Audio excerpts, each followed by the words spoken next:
Olá, a paz do Senhor, tudo bem? Estamos aqui iniciando um projeto da Assembleia de Deus, Ministério Restauração Pentecostal, de subsídios para professores de escola bíblica dominical.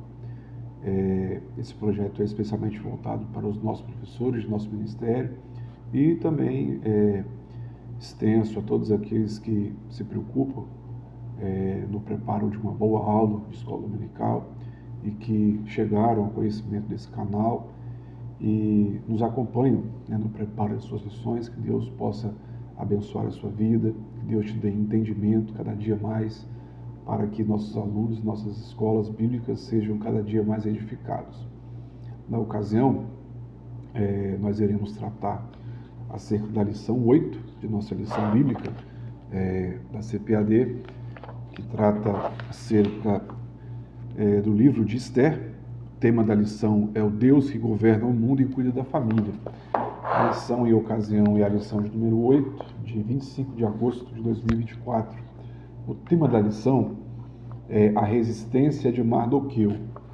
Nosso objetivo é ser o mais óbvio possível, certo? E objetivo também para não ser muito enfadonho, para não trazer informações excessivas.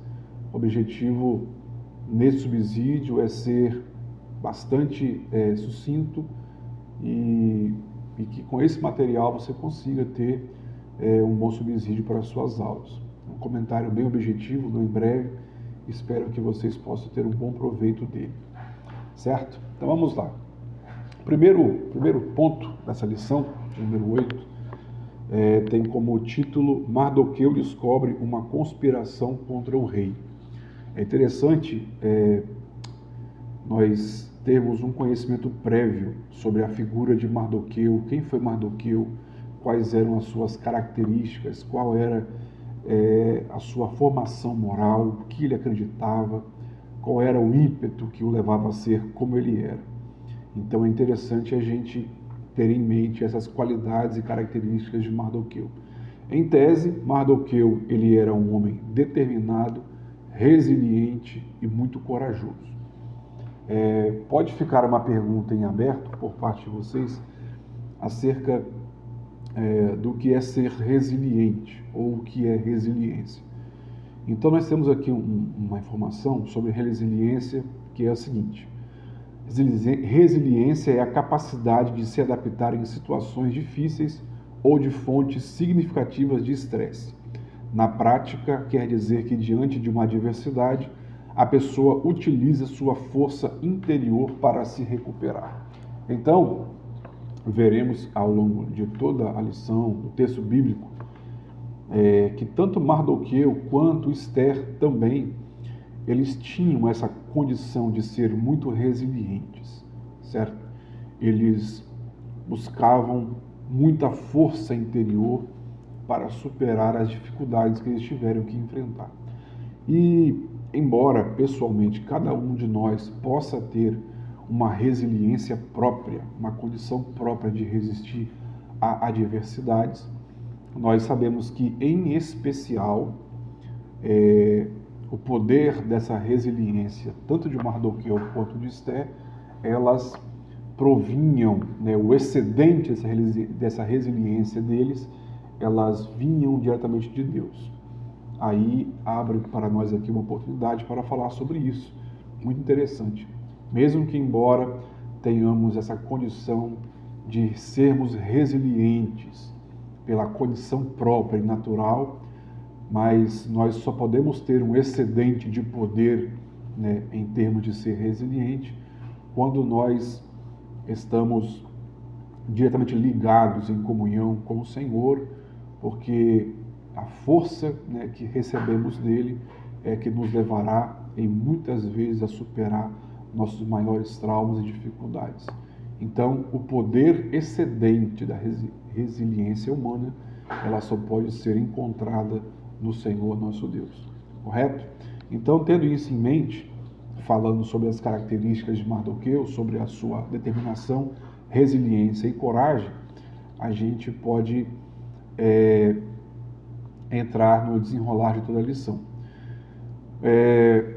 No primeiro ponto da lição, que tem como título aí, Mardoqueu descobre uma conspiração contra o rei.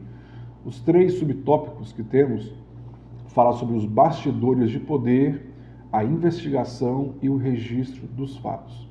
Primeiro tópico, os bastidores de poder, a lição nos apresenta que todo bastidor de poder, ele costuma ser uma verdadeira trama de traições, uma verdadeira trama de maquinações de uns contra os outros. Não era diferente no império em questão da lição. O rei Assuero, ele sofreria maquinações contra ele, outras pessoas também contra si, mas independente disso, nós precisamos ter em mente que não é só falar também sobre essa condição que havia no contexto bíblico, no contexto da lição que nós estamos estudando. O importante também é extrair lições para o nosso dia a dia. Também no nosso dia a dia, ainda os ambientes de poder costumam estar recheados de pessoas que tramam umas contra as outras, e não é diferente também no meio religioso. A lição propõe isso. No meio evangélico também temos essa condição de os ambientes de poder, os ambientes, digamos, de prestígio, no meio religioso também, infelizmente, possuem pessoas que são mal intencionadas e que armam laços ao seu próximo, certo? E, portanto, nós precisamos ter muito cuidado e aos alunos exortarem quanto a essa realidade e os cuidados que se deve tomar nesses ambientes. Frequentemente, ocasionalmente, alguém pode ter acesso, ter uma ascensão a algum ambiente de poder, e nesse ambiente a pessoa tem que ser muito prudente e cautelosa, porque sempre, infelizmente, haverão pessoas que armarão laços ao seu próximo, querendo aquela ocupação, querendo aquele cargo, como era nos dias de Mardoqueu também. Correto? Uma vez que foi descoberta por Mardoqueu as tramas que se faziam contra o rei, Mardoqueu ele foi muito prudente, cuidadoso e ético em comunicar isso a Ester. Isso mostra que Mardoqueu não tinha, embora fizesse parte ali, trabalhasse no palácio e compôsse, fizesse parte da composição da realeza, digamos assim, ele não tinha acesso diretamente ao rei, certo? Então ele toma conhecimento, Mardoqueu toma conhecimento da traição que 2 soldados armavam contra o rei, e portanto ele o faz saber à sua sobrinha, Hadassah, a Ester, que comunica ao rei de imediato, com prudência também, com devido cuidado. Mas o que chama atenção aqui é que o rei, ao tomar conhecimento disso, ele não age precipitadamente. Ele procura tomar a devida ciência correta dos fatos. Ele promove uma investigação para averiguar se a informação que ele havia recebido tinha procedência, até para que ele não tomasse uma medida precipitada e injusta. A lição para nós é que nós não podemos de forma nenhuma agir precipitadamente, dadas algumas informações que não são chegadas ao conhecimento. Agir precipitadamente é muito ruim, ainda mais pautado por conversas, por disse-me-disse. A tônica desse subtópico aqui, sobre a investigação, é abordar essa condição, a de não se precipitar em agir em cima de informações que se chegam ao conhecimento. Pode ser uma informação que tenha procedência ou uma falsa informação, uma informação infundada, que pode levar-nos a tomar medidas imprudentes e injustas, certo? O terceiro tópico do primeiro ponto fala sobre registro dos fatos. Então, o contexto é que, nos bastidores de poder, Mardoqueu toma conhecimento de uma traição contra o rei, ele faz a devida comunicação a Ester, que leva ao conhecimento do rei. O rei promove uma investigação criteriosa para avaliar se a informação tinha procedência e, após a confirmação dos dados, aqueles soldados foram devidamente e exemplarmente punidos e o registro da atitude honrosa e fiel de Mardoqueu foi registrado nos autos. O rei, eles tinham os costumes de registrarem todos os atos, todos os ocorridos. Era uma espécie de diário em que tudo o que acontecia no reino, especialmente em relação ao rei, era registrado. O registro da atitude de Mardoqueu em realizar o comunicado sobre a traição contra o rei foi registrada, e isso, a lição, ela nos traz à lembrança a condição de que também nossos atos, que nós fazemos também diante do Senhor, está registrado para a eternidade. Nada do que fazemos se perde. Portanto, não somente para a eternidade, mas também para esta vida.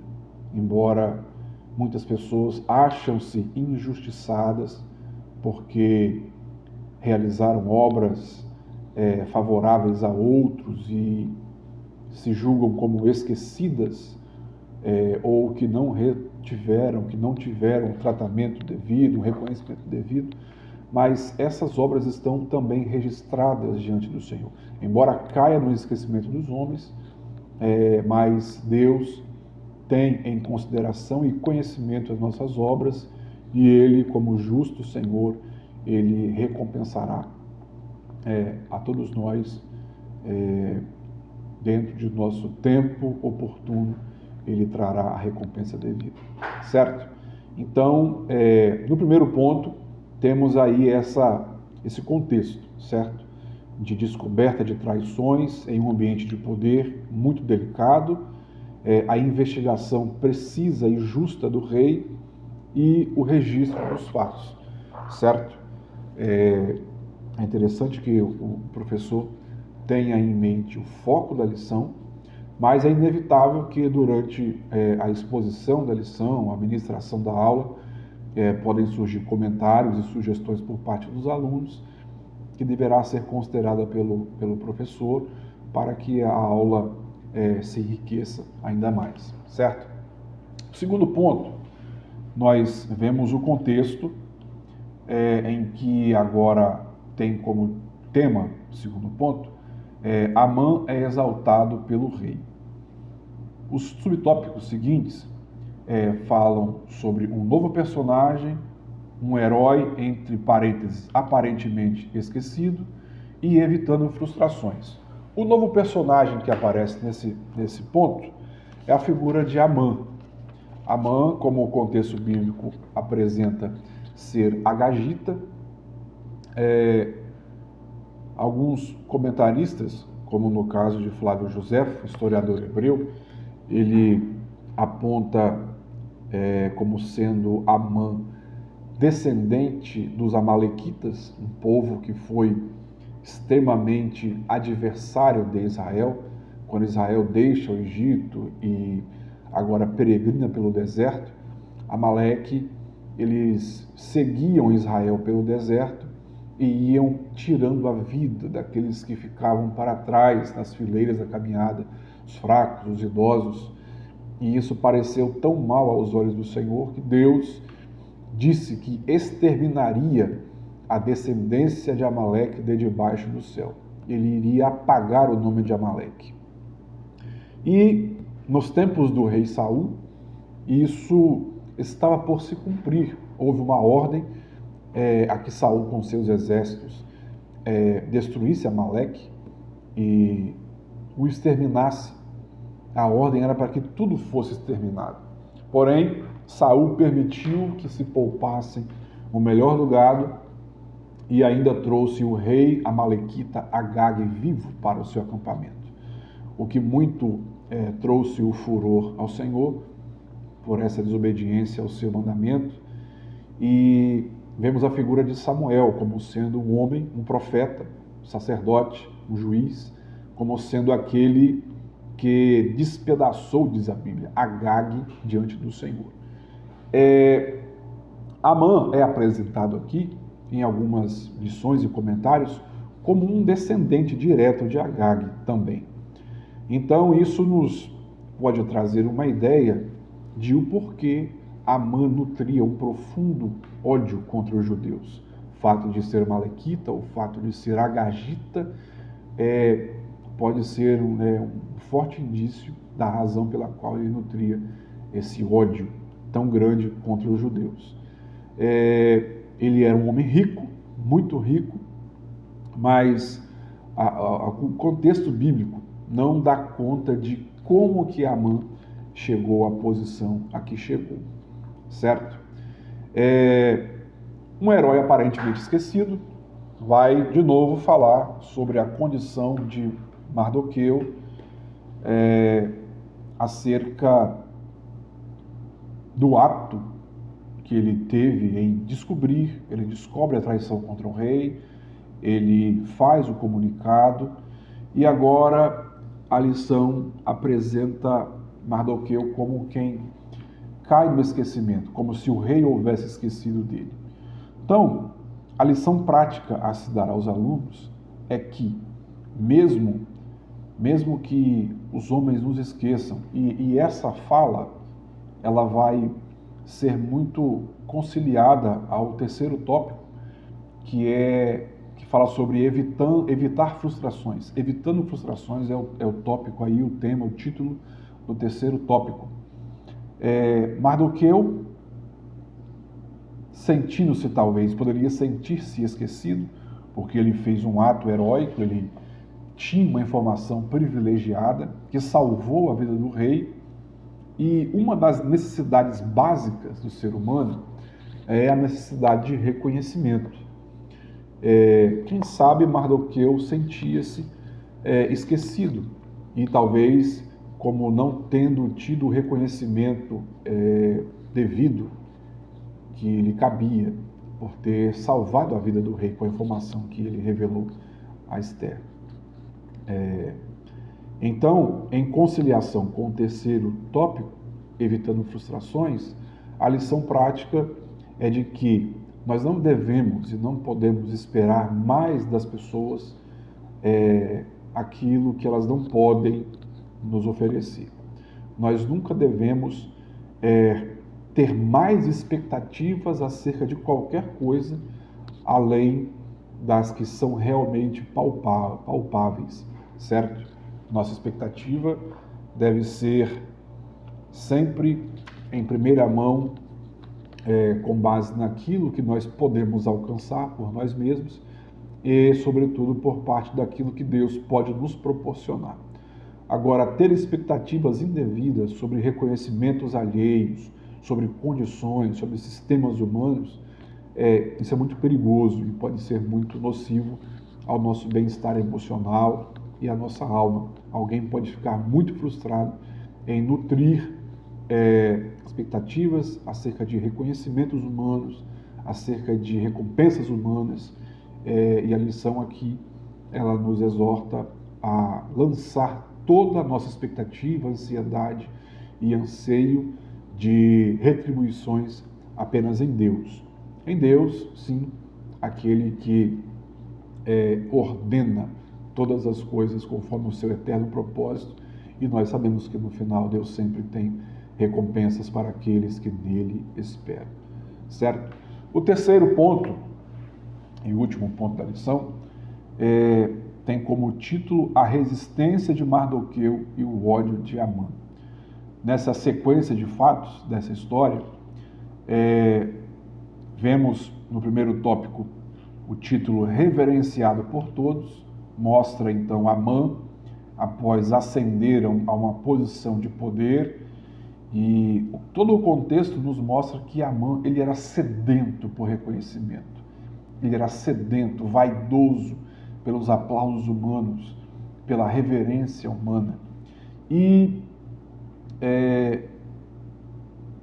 havia um edito de que todos deveriam respeitar e se curvar diante de Amã, porque esse agora era o segundo no reino, estando apenas atrás do rei, em importância do rei. E todos deveriam reverenciar-lhe. E uma das condições de reverência devidas a ser prestada a esse homem era o ato de se curvar. Vemos no segundo tópico a condição de judeu, no contexto em que todos então cumpriam com o mandado do rei de se curvarem diante de Amã. Um homem, pelo menos, se mantinha de pés, mas o contexto nos dá conta de que não por desrespeito, não por irreverência, não por rebeldia, mas ao procurar saber de o porquê Mardoqueu não se curvava diante de Amã, conforme o mandamento real, ele apresenta a sua condição como sendo um judeu, a sua condição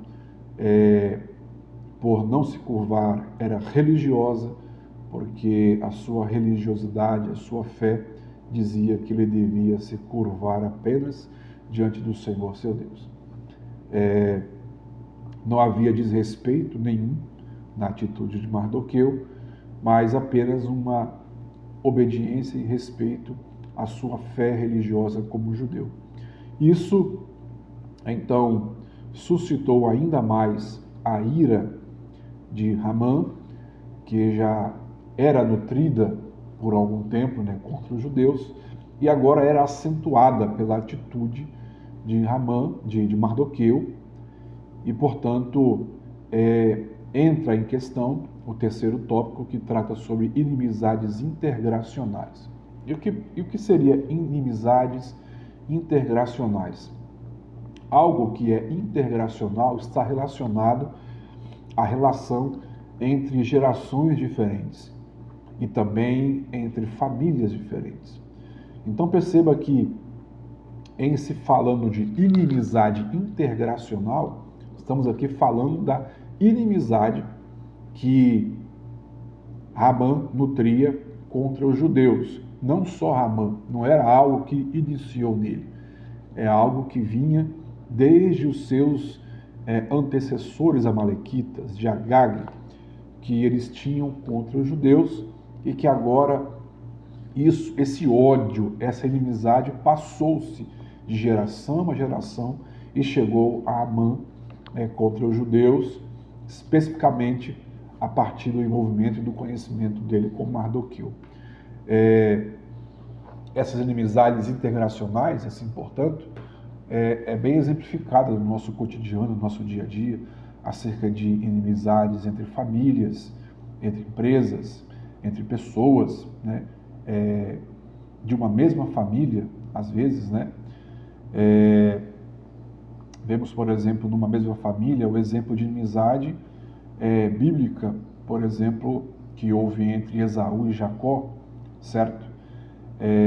Vemos o tipo de inimizade entre família. Hoje olhamos para o contexto de Oriente Médio e vemos lá a inimizade entre árabes e judeus, entre palestinos e judeus, mas a fundo trata-se de uma mesma linha familiar, os descendentes de Jacó e de Isaac e de Ismael, certo? Vemos no contexto atual inimizade entre famílias distintas, e infelizmente também no meio religioso podemos ver um contexto de uma certa inimizade também entre denominações religiosas ou entre religiões distintas também. Então, meus irmãos, de maneira bem sucinta, bem resumida, esse aí é o contexto da lição desse próximo domingo, dia 25 de agosto, certo?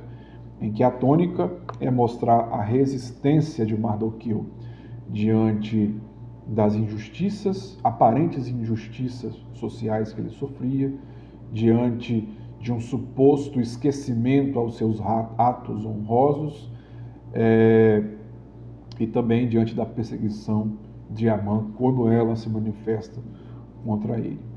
A tônica deve ser que nós devemos ser resilientes, também como Mardoqueu, corajosos e determinados no nosso propósito de servir a Deus com sinceridade, de sermos corretos, de sermos justos, de colocarmos apenas no Senhor toda a nossa esperança e expectativa, e que naquilo em que depender de nós, sermos o mais justos e corretos o possível, sabendo que todos os nossos atos, eles embora caiam no esquecimento de alguém, mas Deus, Ele está vendo nossos atos e no tempo certo Ele fará com que todas as bênçãos sejam revertidas para o nosso proveito e o nosso bem-estar, não somente espiritual, mas também emocional e material.